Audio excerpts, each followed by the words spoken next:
რძისა და რძის პროდუქტებში აღმოჩენილი დაუშვებელი ნივთიერებების შემთხვევასთან დაკავშირებით სტუდია იმუნიტეტმა მოიწვია ცნობილი რძისა და რძის პროდუქტების ექსპერტი, ყველასათვის საყვარელი ქალბატონი ანა მიქაძე ჩიკვაიძე. მოგესალმებით ქალბატონო ანა. მოგესალმებით. სიტუაციიდან გამომდინარე, ბუნებრივია ყველას გვაქვს შეკითხვები, მათ შორის მეც გამიჩნდა შეკითხვა და რა ხდება ზოგადად ბაზარზე? ეს რა ურმტრიალი არის, ვის ვენდოთ, ვის არ ვენდოთ, საიდან დავიწყოთ? ბოლო სკანდალზე გაქვთ. კი, ხო, ბოლო სკანდალთან მიმართებაში. ვის ვენდოთ? ვის არ ვენდოთ? საიდან დავიწყოთ? ანუ როგორ მიუდგეთ რძისა და პროდუქტების ყიდვას? ნამუსიანი, კარგი ხარისხის პროდუქტი, როგორ ვიყიდოთ და სად ვიყიდოთ? მოგესალმებით, მივესალმებით თქვენს მაყურებელს, გილოცავთ ამ წამოწყებას. სამეული, რომელიც მე ამ კვირის განმავლობაში ალბათ მილიონჯერ ვახსენე, სახელმწიფო ბიზნეს ოპერატორი და მომხმარებელი არის ერთმანეთისთვის შექმნილი არმია. ჩვენ გვაქვს ახლა დღევანდელი თემა რაც არის და პანიკა რომელმაც მოიცვა მთელი საქართველო, ამ საფუძველი რასაკვირველია ქონდა. მე მაგალითად უფრო მეტად დავაშინე მოსახლეობა, მე რა ცოტა შევარბილეტონ, იმიტომ რომ ცოდოები ვართ. მეც ხომ ეშინია ცუდი თევზი არ მაჭამონ, მეც ხომ ეშინია ცუდი პური არ მაჭამონ, თუმცა თქვენს პურზე ვცხოვრობ, ასე ვთქვათ. მეც ხომ ეშინია რომ თქვა სიტყვაზე ვაშრის მას რომელსაც დიაბეტისთვის ვიღებ, ბაი ვინმე შაქარი არ შემომაპაროს, იმიტომ რომ ჩემს ოჯახში მაგალითად ჩემს ვაშს კულტი აქვს ჯამთელი კვების და შაქარს არსემს პატივს და ასე შემდეგ თავის ცხოვრების წესი აქვს, რომელიც მე მშურს მაგალითად, მაგრამ ნუ დავკნათ. მისაბაძია. ჩვენს შემთხვევაში რძის და რძის წარმოების, რძის მოპოვების და ყველის და ზოგადად რძის პროდუქტების წარმოების შემთხვევაში საფრთხილო არის თავად რძე. თქვენი რესპონდენტი ბატონი ზურაბ პაპიაშვილი, რომელსაც მე ვთვლი ჩემს გურუთ, როგორც ეთნოგრაფიაში ვთვლი გურუთ ქალბატონ თამილად საგარეიშვილს, ზუსტად ასეთ გურუთ ვთვლი მე ბატონ ზურაბ პაპიაშვილს, მის აცგარდაცვლელ მეგობარს ბატონ ომარ ვახარობიძეს. ისინი ჩემთვის იყვნენ პირველი ადამიანები, ვინც უამრავი რამ მასწავლეს და 23 წელიწადია მე ამ საქმეს ვემსახურები, ქვია მკვლევარი და დიდი სიამოვნებით შევიფერე ტიტული ყველის დედა, ყველის დედოფალი, ყველის ბებია. მე ხა ხელზე რომ მიკეთია ხელთათნები არ მოიჩვენოს იმას რა ქვია მაყურებელს. ყველის დაჭრას ვაპირებ და ამიტომ პატივს მათ აღქმეს, მით უმეტეს ესეთ გართულებულ პირობებში და ამიტომაც მიკეთია ხელთათნები, რომ ძალიან მალე უნდა დავჭრა ერთი ყველი და სიახლე კი არ გითხრათ, არამედ ცოტათი გამოგიკეთოთ ბუნება ამ არსებულ სიტუაციაში. რძეში სომატური უჯრედები ძალიან რთული გასაკონტროლებელია. ევროპა თვლის რომ 100,000-ზე მეტი თუ არის სომატური უჯრედი, ანუ იქ მასტიტი, იქ რაღაცეები, იქ რიგი, ლაპარაკია მე სიტყვა სიბინძურებას, დაბინძურებას არ ვახსენებ, შეადგინეთ დასაფრულია ხალხი, მაგრამ წეს თავისი თუმცა რაღაცა პროცენტი დასაშვებია ესე. კი, აი 100,000 სომატური უჯრედი მაგალითად ძეში ითვლება ჩვეულებრივ. ამ თელ სოფლიოში მასე ამიღებული. ეს ზაფხულის და ზამთრის რძე რა პრობლემას წარმოქმნის. ჩვენ არ ვიცით მისი ხარისხი სამწუხაროდ. როცა ვეუბნები რომ ლაბორატორია არის ერთადერთი გზა, სადაც ლაბორატორია ჩვენს წინაპარს არ ქონდა. ჩვენი წინაპარი ბატის ფრთით წერდა, მაგრამ დღეს კოსმოსურ ხომალდს აშენებს კაცობრიობა, ხო? იმ კოსმოსური ხომალდის ამშენებლის წინაპარიც ბატის ფრთით წერდა, ხო? ურმით დადიოდა, მაგრამ შეიცვალა ცხოვრება ნამდვილად კი. ეხლა დრონები დაფრინავენ, ხო? ანუ იმდენად ტექნიკური პროგრესი ისე წინ მიდის, რომ დღეს რომ მეუბნები რომ მეტი საქმე არ მაქვს, ახლა ლუგარის ლაბორატორია მოვიწყო სახში. არა, ჩემო ბატონო. რატო არიან ესე განწყობილები? მარტივია, თავის შეწუხებ, არის არ უნდა.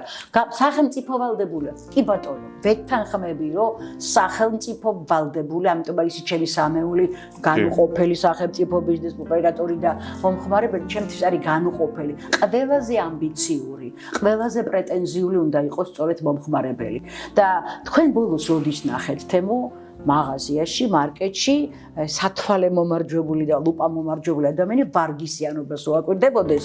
არ დაგცილი ჩემო, არ დაგცილი, გულისკივლით, არ არის ესეთი კატეგორია, არავინ არ უყურებს სამწუხაროდ და არავინ არ კითხულობს ეტიკეტს. ეტიკეტს ვაინც არ ვენდობი, თუ მაშინ რა გამოსავალია, თუ ეტიკეტს არ ენდობი, თუ ვარგისიანობა არ გაინტერესებს, თუ არ იცი წარმოებელი ვინ არის და ერთხელ არ გაგიჩნდება სრული. მაგალითად უცხოეთში ახლა არ მინდა თული მაგალითებს მოყვანა.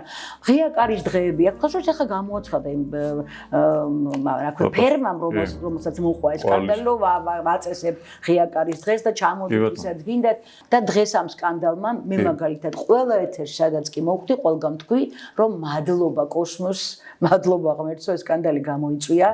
მართალია რთული გადასატანია. აი როგორ რაღაცა ის აი სიტყვა იმ სიტყვას არ ექსკრიმენტებს იმ სიტყვას აღარ უწოდებ, რაც ასე გავცელდა და არ მსიამოვნებს ამის მოსმენა. მე თვითონ ფერმერი რომ იყო არ გამოვიყენებდი არასდროს ამას დანამატების სახით საკვებში, იმიტომ რომ ცოტა რთული ადრე თუ გვიან ამას გაიგებს შენი მომხმარებელი. სოფლიოში აპრობირებული არის ამ ყველაფერს გამოყენება?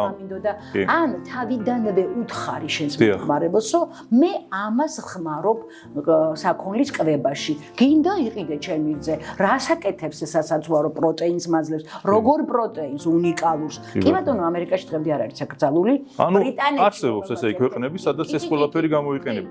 ეს კარგად მინდა ახსნათ, იცი ბატონო ანა რა. ბატონო რა ეგ რაღაც არის. არ მინდა საერთოდ მე არ მოვიხმარდი კატეგორიულად. ანუ არსებობენ ადამიანები და მეწარმეები, ვინც ასე თქვა ხმარობენ, თუმცა დაშვებული არის. სამართლებრივი ნორმატიული აქტებით არის დაშვებული ესე. ამერიკას დღემდე აქვს ეს მაინტერესებდა კვებაში და ფერმებში იყენებენ, იმიტომ რომ ყველაზე იაფი პროტეინია და ყველაზე მდიდარი პროტეინია, იმიტომ რომ ბალახი და ქერი ხორბალი ვერ აძლევს იმდენ პროტეინს.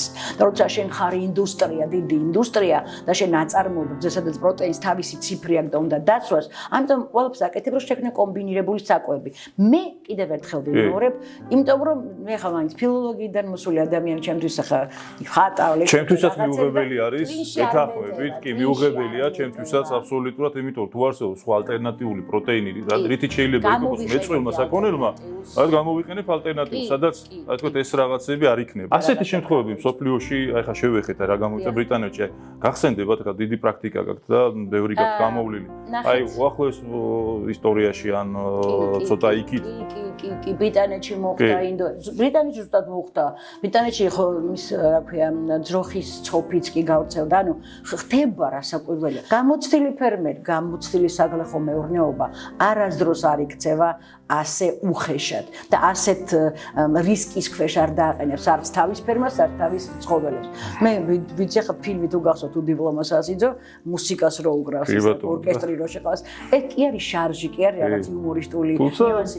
მაგრამ დღეს მაგალითად მუსიკას ასმენინებენ კი ბატონო არ გაეჩინოს თქვენს მაყურებელს მაგრამ კლასიკურ მუსიკას ასმენინებენ და წველადობა იმატებს ნუ ახლა შეიძლება ეს ცოტა უტრირებულია მაგრამ ნუ ფილმებია დოკუმენტური უბრალოდ სტრესს თუ მიაყენ აი თქვენ მკითხეთ ახლა თუ ყოფილაო სადმე რამე ისეთ შემთხვევები კი რაცა გახსენდებათ აი ესეთ კვეთლად ნახეთ როგორი რაღაც არის მე ვთხოვე იმას ხელოვნურ ინტელექტს და გადამომიყარა ასობით შემთხვევა არა მარტო რძის დაბინძურების და სკანდალის და დახურვის ფერმების და დაჯარიმების არამედ აი მაგალითად ეს დაბინძურებული რძე რომ მიუშვეს მდინარეში ჩაუშვეს და ამისთვის დაჯარიმდნენ ხო წარმოგიდგენია მდინარეში თევზები რომ დაიხოცნენ ფერმაში რა ხდებოდა ანუ თევზების დახოცვის დროს გამოვლინდა კრიტიკული სიტუაცია იმიტომ რომ ვერ გაიგეს რა მოუვიდა მდინარეში გამდინარე წყალში დაიხოცნენ თევზები აღმოჩნდა რომ ფერმიდან ჩამდინარე ნაკელმა და იმან ანუ ყველაფერი არის ჯაჭურად გადაბმული ერთმანეთზე ხო ქათმის ეს ნარჩენები ქათმიდან მოდის ქათამი მე ადამიანთან მიდის თუ იქ ანტიბიოტიკია მაშინ ძეშიც არის ანტიბიოტიკი ქათამშიც არის თევზშიც არის და ანუ აბსოლუტურად ყველაფერზე ბატონიზმი იქ ვისაუბრეთ ეხლა თქვენთან ერთი ძალიან მნიშვნელოვანი შეკითხვა კიდე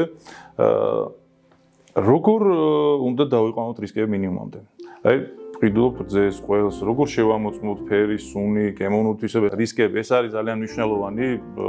ყველა ადამიანს აინტერესებს რისკი, როცა მე მივდივარ მარკეტში, მე მივდივარ კერძო ფერმერთან თუ ნებისმიერ ადგილზე, სადაც შეიძლება შევიძინო ჩემი ოჯახისთვის, ჩემი შვილებისთვის პროდუქტი, რა ვნახო, ეტიკეტი გასაგებია, მაგრამ ნდობის თემატიკა, აი ეს დაკარგული ნდობა ეს რა უნდა გავაკეთოთ? ეს არის განათლება, ეს უნდა იყოს ეს დაუშვათ ესე ეზო სიარული რაღაცა კოოპერაციები, სახელმწიფოს ჩართულობა უნდა იყოს უფრო მეტად. აი, რაში ხედავთ გამოსავალს ქალბატონოვან?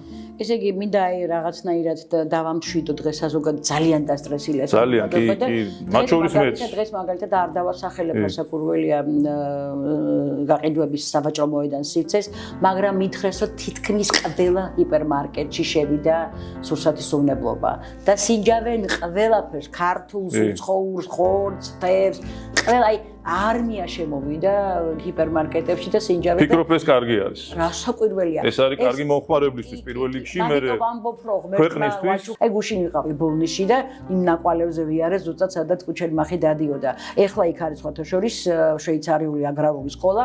დღეს ამ წუთას გავაზიარე, სულ ვაზიარებ მათ სარეკლამო გვერდს, იმიტომ რომ ხსნადა გადარჩენა, როდესაც ქვეყანას უკვე აქვს გორში სკოლა, რომელსაც ბატონი ზურაბი უძღვება და იქ შვეიცარიული სკოლა არსებობს დმანისში.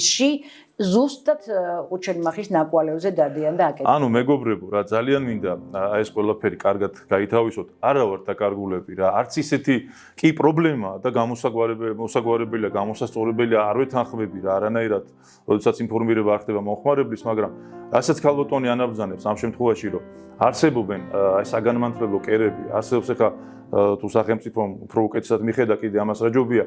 მაგრამ ეს განათლების კუთხიდან გამომდინარე, განათლება არის ყველაფერი.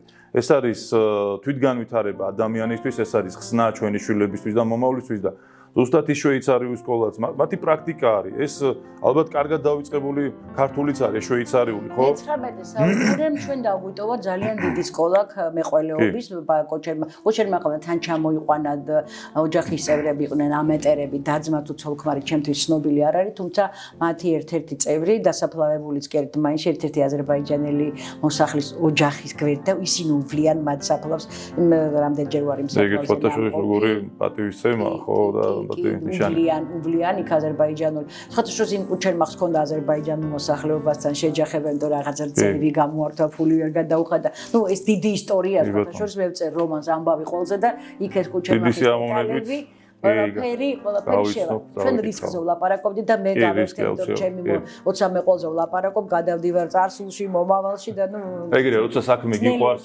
შენი რო არის, ანუ ნახეთ რისკებზე როცა ვლაპარაკობთ, თქვენ თქვით განათლება. რასაკვირველია, ნომერ პირველი არის განათლება. ინფორმატიულობა, უნდა მივიღოთ ინფორმაცია, დავამუშაოთ და გავცეთ.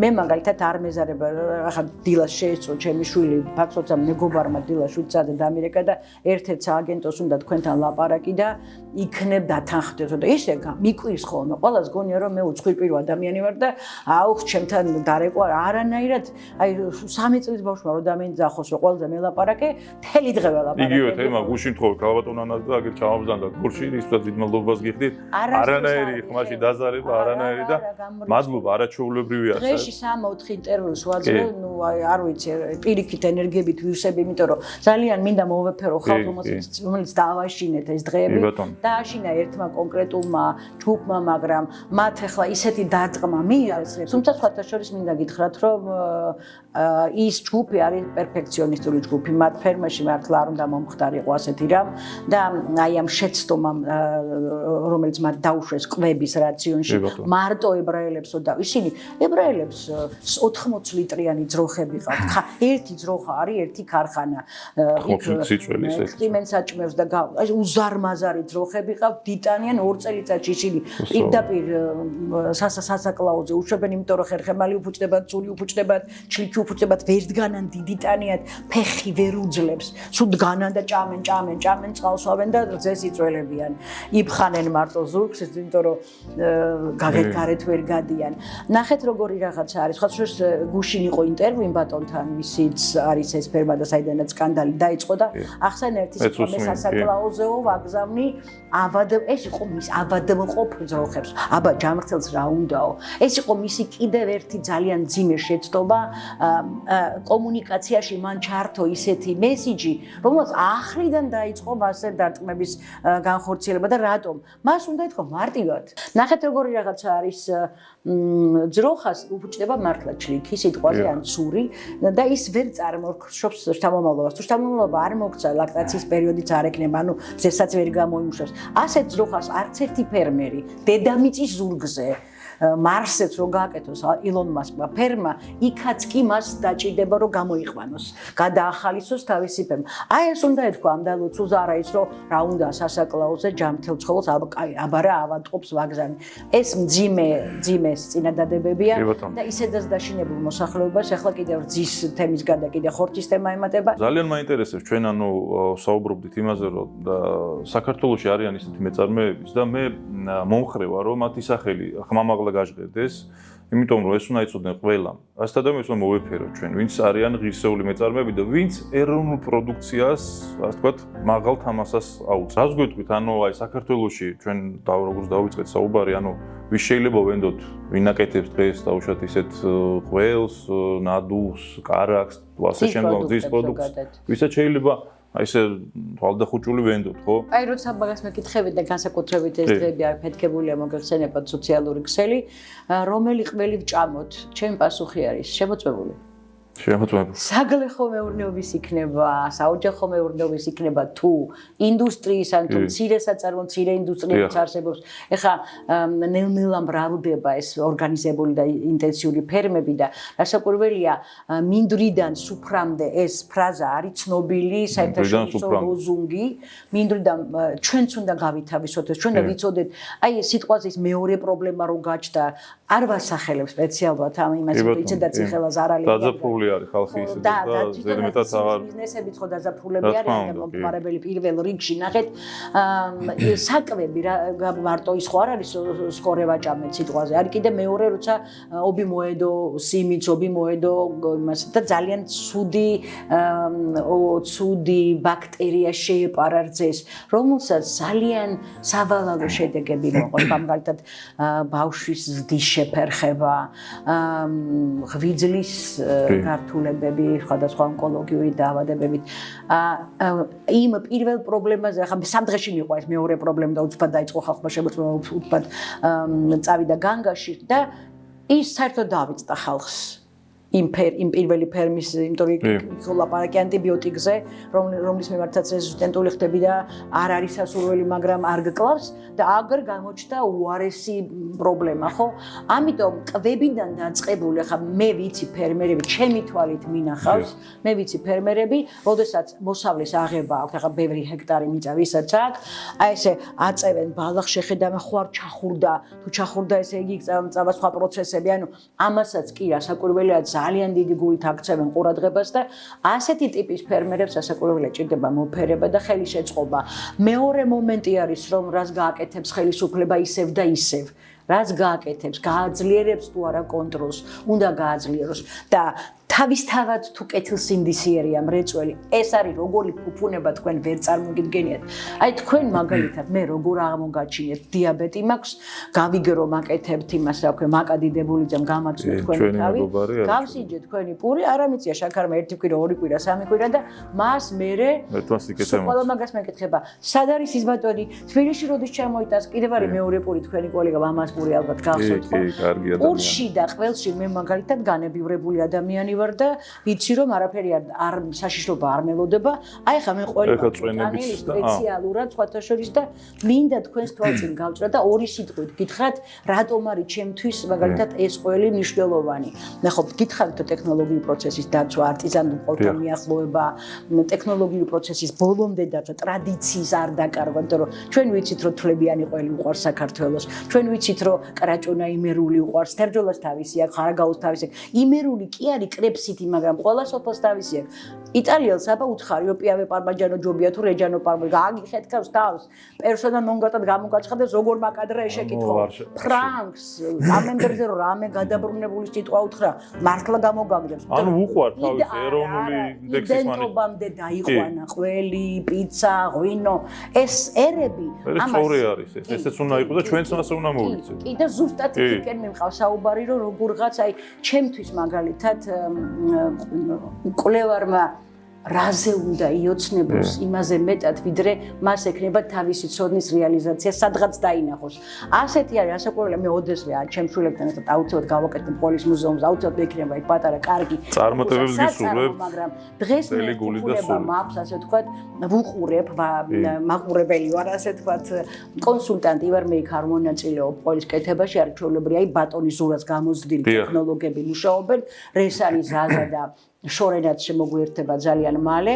ნუ ეს ბავშვები არიან, როგორ გითხრათ, აღმოჩენა ჩემთვის, იმიტომ რომ შვიდად ვარ. ახალგაზრდები არიან. მალე გავაკეთებთ პროფესიულ კავშირს, მერძევეთა და მეყოლეთა პროფესიულ კავშირს, სადაც თავს მოუყრით ყველა ტექნოლოგია. მუდმივად გვექნება ტრენინგებიც, გასვლებიც, წერა-კითხვის გამავრცელება საზოგადოებას სამციარული და ეხლა მინდა დემონსტრირება გავაკეთო იმათი გაკეთებული ყველის ხალხნო არ გეგონოთ რომ ჩემს მე არ ვაკეთებ ყველს მე არ ვარ მეწარმე ეხლა გაჩვენებთ ჩვენი მეგობარი ტექნოლოგიების მიერ გაკეთებულ ყველს შეხედეთ ხედავთ მე ამას ასე ვათვალიერებ ხომ ნახატი ხედავთ ნახატებს აი ეს თვლები ნახატებს წარმოქმნ და გიჟდები ამათ ცალკე ვიღებ ხოლმე ხა იცით ხოლმე ვხატარ ხოლმე და ამიტომ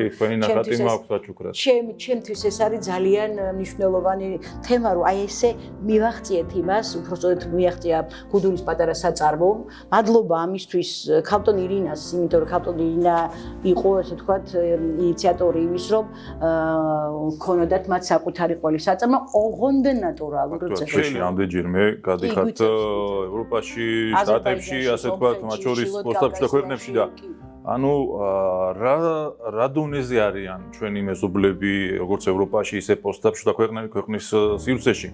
და აი შორს ვარ ძალიან, ისინი არიან ჩვენგან შორს რა გვჭირდება ძალიან კარგი შეკითხვა რა გამოწვევები არის და რა უნდა გავაკეთო აღრთოვანებული და მოხიბლული ვარ აზერბაიჯანული დამოკიდებულება რძის პროდუქტებთან არის განსაკუთრებით მე არ მეგონა თუ ასეთი მაღალი კულტურა ქონდათ ამ ადამიანებს რომ დავუბრუნდეთ ნადუღს ნახეთ როგორი ნადუღია ესეთი მშრალი ნადუღი მე არ მინახავს არის რამდენიმე ფერმერი მაგალითად ქავტონ დარაჯან კანთელიძე წალკაში რომ დიდი ფერმა აქვს არჩეულებრივი ნადუღი აქვს არჩეულებრივი მერული აქვს აი თქვათ ეგეთი ხალხი კიდე რა დარაჯან კანთელიძე სოფელი სანთა მისი დიშვილიც ახლა რაღაც ისეთ დინასტიური მას აპირებს გოჩა ღაღაშვილი კახეთში არჩეულებრივი რაც იცით აი რომ ვინც მართლა გულით არის ხვდებით ვისაც უყვარს ის აქონელი ვისაც უყვარს რძე თვითონ და ყველაზე მთავარი მომხმარებელი ბოლო ვისაც თავის შვილი უყვარს პირველ რიგში ისე კარგი მუხტი შემოიტანეთ ეხლა რა და ჩვენ